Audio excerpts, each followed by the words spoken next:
జై గురుదేవ్ అండి. నమస్తే. ఈరోజు ఒక హ్మ్, జ్ఞానపత్రం ఒక సంఖ్య 37 ఫిబ్రవరి 21వ తేదీ 1996లో జరిగింది. ఓస్లో, నార్వే అనే ప్రదేశంలో జరిగింది. జ్ఞానము మరియు విశ్వాసము లేకపోతే నమ్మకం అనుకోవచ్చు. విజ్ఞానంలో ఎలాగంటే హ్మ్, ఫస్ట్ జ్ఞానం వస్తుంది. ఆ తర్వాత నమ్మకం వస్తుంది. నమ్మకం వస్తుంది దాని వెనకాల.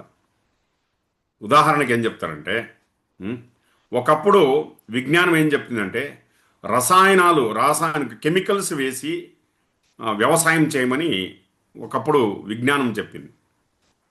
ఓకే.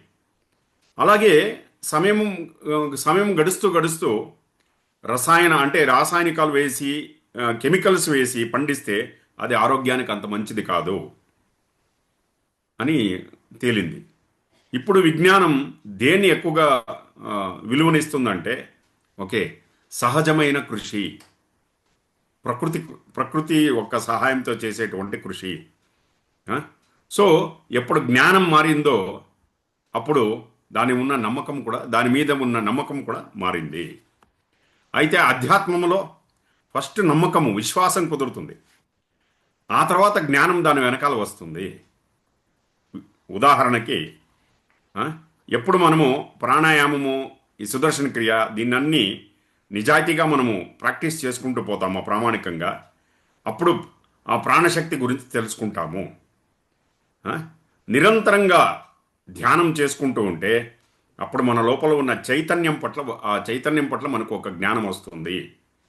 ఒక అనక్షరస్థుడికి కూడా నమ్మకముతో లోతైన జ్ఞానము కలుగుతుంది.